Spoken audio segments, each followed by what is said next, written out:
சாயிரம், உன் சோதனை காலமெல்லாம் முடிந்துவிட்டது. நம்பிக்கையோடு இரு. இது உன் அப்பாவின் அசரீரி வாக்கு. உனக்கு நிச்சயமாக பலிக்கும். கேட்டுப்பார். உன் வாழ்வில் பல மாற்றத்தக்க அதிசயங்கள் நடந்தே தீரும்.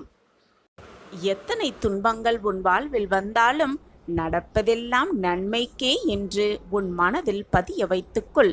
நடப்பது எல்லாமே நன்மைக்குதான் என்பதை தீர்க்கமாக நம்பு. அப்படி இருந்து பார்த்தால் மலையளவு துன்பம் கூட கடுகளகாக மாறிவிடும். எனக்காக யாருமே இல்லை, எனக்கு உதவ எவருமே இல்லை, என் கஷ்டத்தில் எனக்கு உறுதுணையாக உற்ற துணையாக எனக்கு எவருமே இல்லை என்று மனதை போட்டு குழப்பிக் கொள்ளாதே. அது மிகவும் தவறான எண்ணம். உனக்குள் நானும் எனக்குள் நீயும் இருக்கும் பொழுது எனக்கு யாருமே இல்லை என்று உன் மனதில் ஏன் இப்படி தோன்றுகிறது? நான் தான் உன்னுள்ளேயே இருந்து கொண்டே இருக்கிறேனே. எந்த துன்பம் வந்தாலும் என்னதான் உன் வாழ்வில் நிகழ்ந்தாலும் என் சாயி என்னோடு இருக்கிறார் என்று சொல்லிப்பார். அந்த எண்ணமே உன்னை தைரியமாக இருக்க வைக்கும். அப்படி இருந்து பார்த்தால் உன்னுடைய பயமெல்லாம் உன்னை விட்டு விலகி, உன் மன போராட்டமெல்லாம் உன் வாழ்விலிருந்தே விலகி, தைரியமாகவும் நிம்மதியாகவும் உன் வாழ்வை நீ வாழ்வாய். இதை மட்டும் ஞாபகத்தில் வைத்துக்கொள். உன் வாழ்வின் உச்சத்தை நிச்சயமாக அடைவாய். உன் தாய் தந்தைக்கு எப்பொழுதுமே சேவை செய். உன்னுடைய கோபத்தை முதலில் தியாகம் செய். சாதிக்க வேண்டும் என்ற எண்ணம் உன் மனதில் இருந்தால் அவமானத்தை கற்றுக்கொள்ள பழகிக்கொள். சாதித்தவர்கள் நிறைய அவமானங்களை பெற்றால் மட்டுமே சாதிக்க முடியும். சாதித்தவர்களெல்லாம் அவமானங்களை நிறையவே பெற்றிருப்பார்கள் என்பதுதான் இங்கு உண்மை. உன்னுடைய வாழ்க்கையில் நட்சத்திரமாக நான் உன்னிடம் வந்த பிறகு நீ ஏன் கவலை கொள்கிறாய்? உன்னுடைய வாழ்க்கையில் நானே உன்னை ஒளிர வைப்பேன். நிம்மதியாக இரு, தைரியமாக இரு. இனி நீ மகிழ்ச்சியான பாதையில் பயணிக்கப் போகிறாய். உன் வாழ்வில் இருந்த தடைகளெல்லாம் துடைத்து எறியப்பட்டு விட்டது. உன் வாழ்க்கையில் இருந்த போராட்டங்களெல்லாம் நான் களைந்து விட்டேன். இனி உன் வாழ்வில் சந்தோஷ பாதையில்தான் நீ பயணிக்கப் போகிறாய். இதுவரை கஷ்டத்தோடு வாழ்ந்திருந்த உன் நாட்களெல்லாம் முடிந்துவிட்டது. இது உன் சாயப்பா உனக்காகவே கொடுத்திருக்கும் புதிய வாழ்விற்கான அடித்தளம்தான். எது நடந்தாலும், உன்னை சுற்றி என்னதான் நிகழ்ந்தாலும் அது சாயப்பாவின் அனுமதியால் தான் நடந்திருக்கிறது, நடந்து கொண்டிருக்கிறது என்பதை மனதில் பதிய வைத்துக்கொண்டு பொறுமையாக இரு. எல்லாம் கூடிய விரைவில் முடிவரும். அதுவரை உன் சாயப்பாவின் மேல் நம்பிக்கை வைத்து தைரியமாக செயல்படு. உனக்கான நற்பலன் உன்னிடம் வந்து சேரும். உன்னை யாராவது இழிவாக பேசினாலோ கீழ்த்தனமாக நடத்தினாலோ, உன்னை பற்றி வேறு விதமாக மற்றவர்களிடம் போய் சொன்னாலோ, அவர்களிடம் போய் சண்டைக்கு நிற்காதே, கோபப்படாதே. அவர்கள் இப்படி நம்மை செய்துவிட்டார்களே, ஏளனமாக பேசிவிட்டார்களே என்று அதை நினைத்து நினைத்து மனதை போட்டு குழப்பிக்கொண்டே இருக்காதே. அவர்களுக்கு எந்த விதத்தில் பதிலை கொடுக்க வேண்டுமோ, எப்படி திருப்பி கொடுக்க வேண்டுமோ அதை உனக்காக நான் செய்து முடிப்பேன். காலம் வரும் வரை அவர்களுக்கான பதிலை நான் கொடுப்பேன். அந்த காலம் வரும் வரை பொறுமையாக காத்திரு. பொறுமைக்கான பரிசு நிச்சயமாக உன்னை வந்து சேர்ந்தே தீரும்.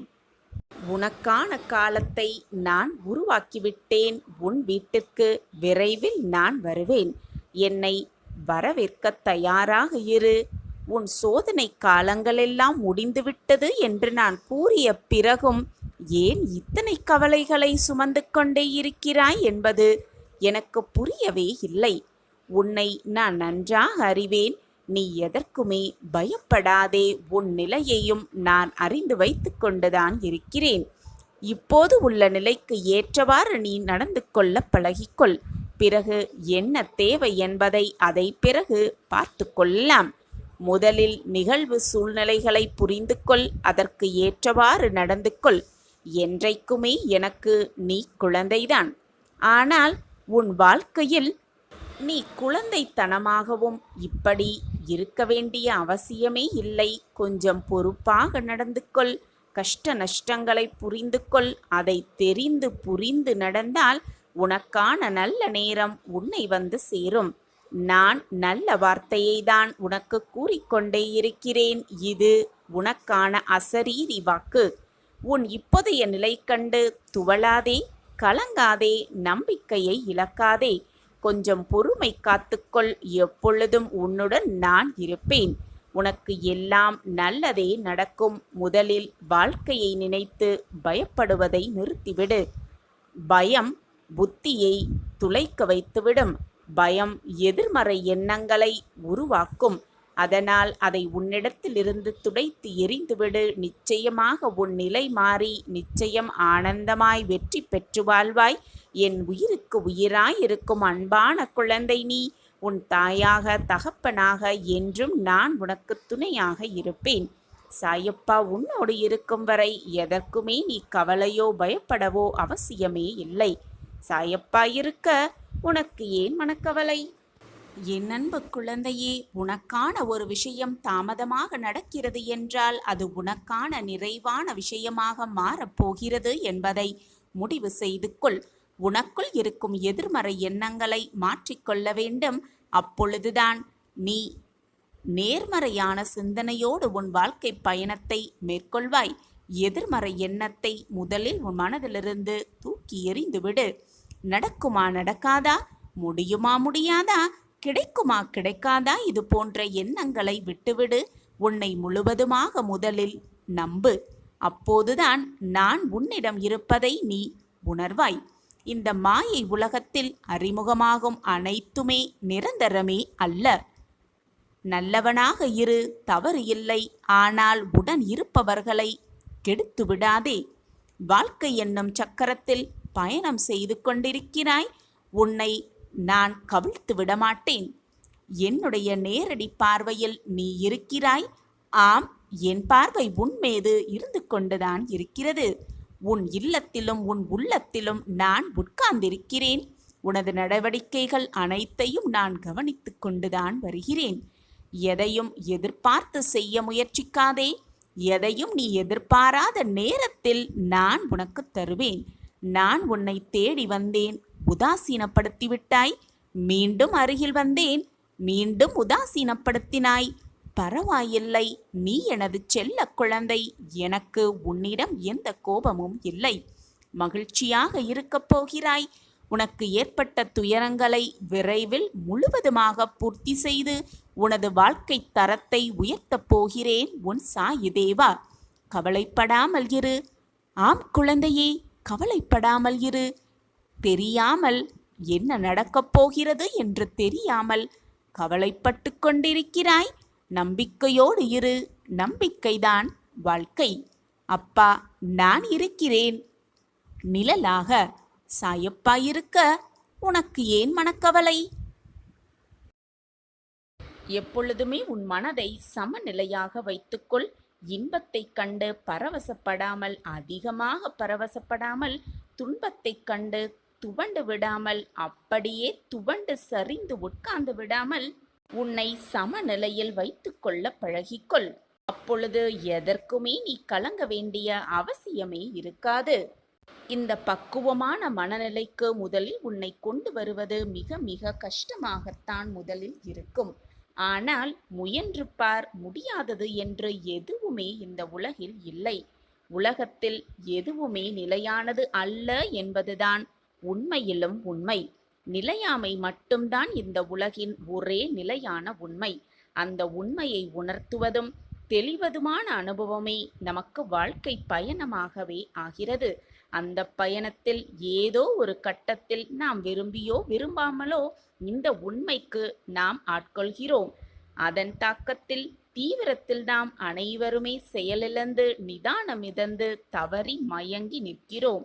அத்தகைய மயக்க நிலையை எதிர்கொள்ளவும் அதிலிருந்து மீளும் வழிவகைகளை நாம் தெளிவாக தெரிந்து கொள்ள வேண்டும். அதன்படி நம் வாழ்க்கையை நகர்த்திக் கொண்டே இருந்தால் வாழ்க்கை அர்த்தமுள்ளதாகவும் அனைவருக்கும் பயனுள்ளதாகவும் மாறிவிடுகிறது.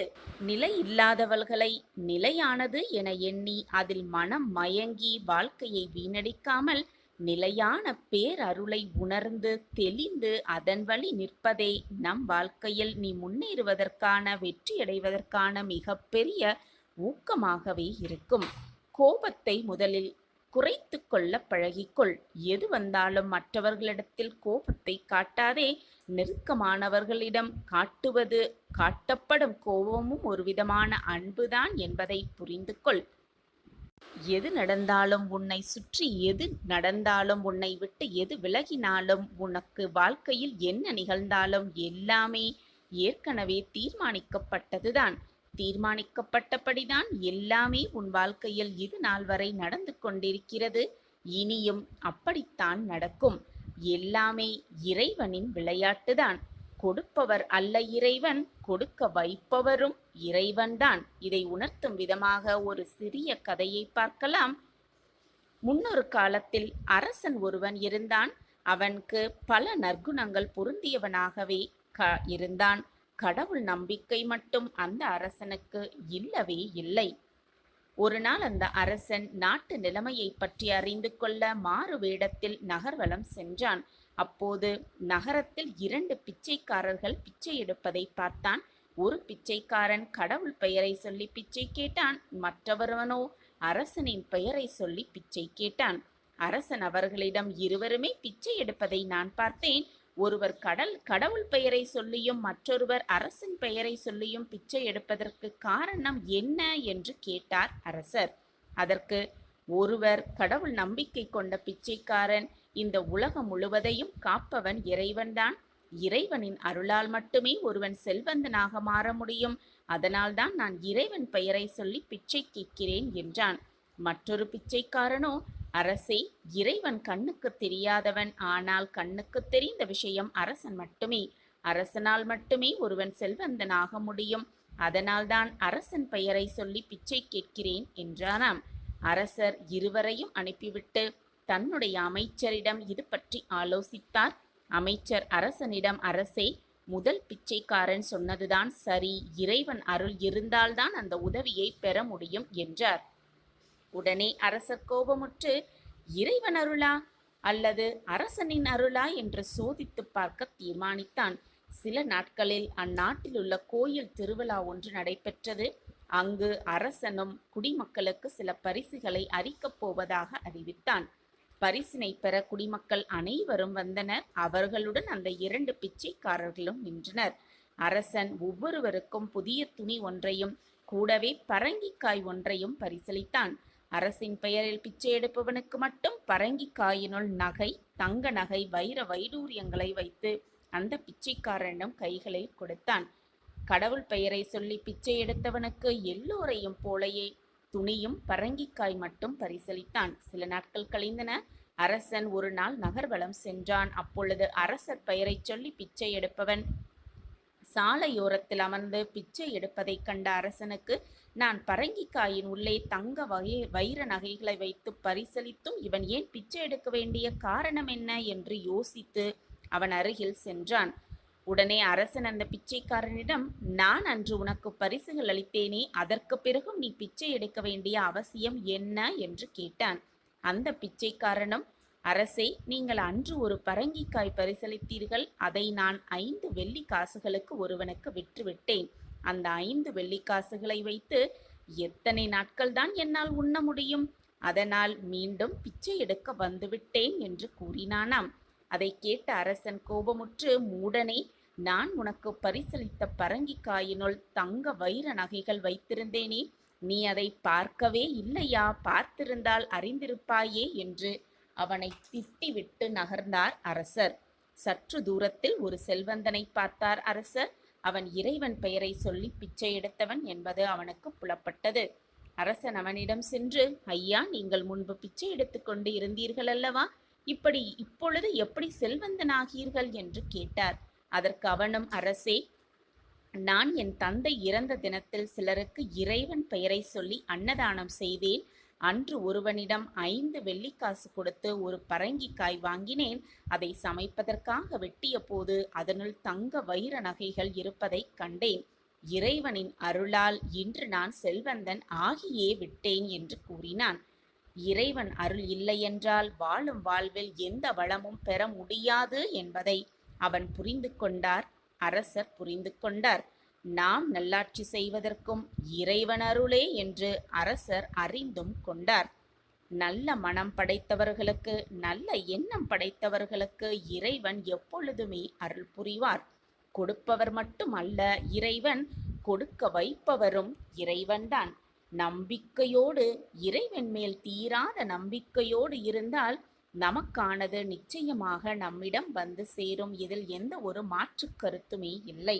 சாயப்பா மீது முழுமையாக நம்பிக்கை வைத்திருக்கும் எந்த ஒரு பக்தரையும் சாயப்பா வீண் போக விட்டுவிடவே மாட்டார். பாபாவின் முழு நம்பிக்கையும் அதீத பக்தியும் கொண்டு யார் ஒருவர் செயல்பட்டாலும் அவர்கள் வாழ்வில் வெற்றி நிச்சயம்.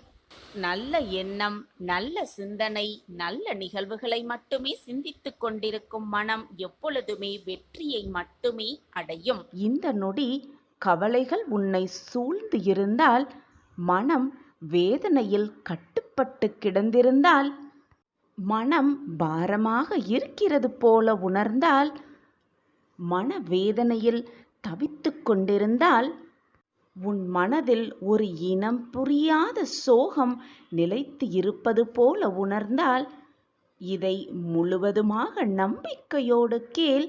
நான் கடவுளல்ல, உன் அப்பா, உன்னுடைய தந்தை என்று நீ நினைத்தால் நிச்சயமாக இதை முழுவதுமாக கேள்.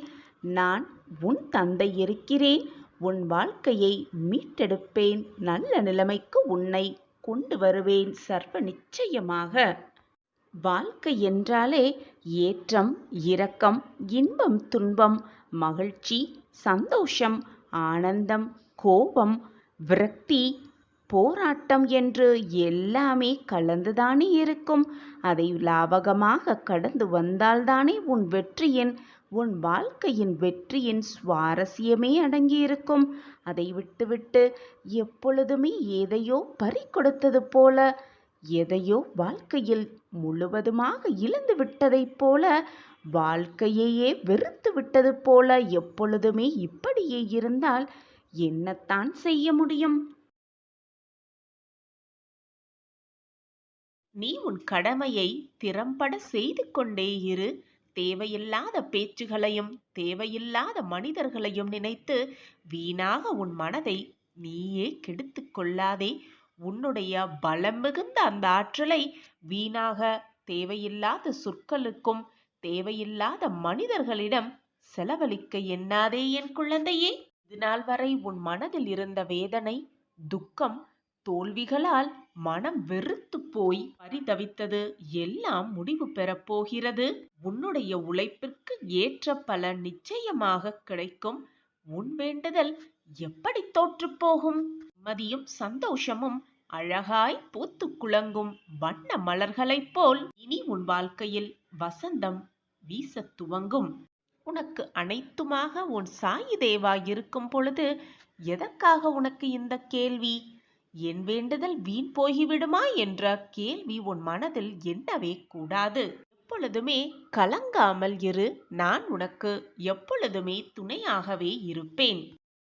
குழந்தையே, நீ எப்பொழுதும் என்னிடம் வைக்கக்கூடிய வேண்டுதல் அனைத்துமே பலிக்க வேண்டும் என்பதுதான் உன்னுடைய பிரார்த்தனையாகவே இருக்கிறது.